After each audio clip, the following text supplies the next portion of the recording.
తర్వాత వరదాపురం సూరి హింసను ప్రేరేపిస్తున్నారని ఆయనపై తక్షణం చర్యలు తీసుకోవాలి అంటూ కదిరి డీఎస్పీకి మాజీ ఎమ్మెల్యే కేతిరెడ్డి ఫిర్యాదు చేశారు.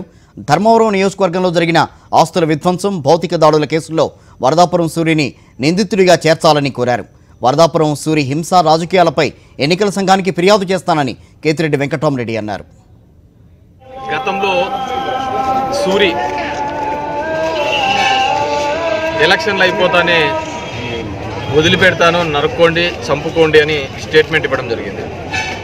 దాని పద్ధతిలోనే ఇక్కడ ప్రతి సందర్భంలోనూ కూడా ఇలాంటి సంఘటనలు జరుగుతున్నాయి. వాటి మీద ఇప్పుడు డిఎస్పీ గారు కూడా చెప్పడం జరిగింది.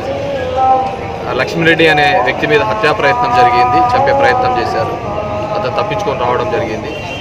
10 మంది ప్రాణాలు కాపాడేటటువంటి అంబులెన్స్ని అంటించడం జరిగింది. నిజంగా దానంత నీచం ఉండదు అనుకుంటున్నాను.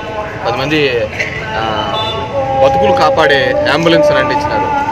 దిగజారిన వ్యవస్థలో తెలుగుదేశం పార్టీ ఉంది.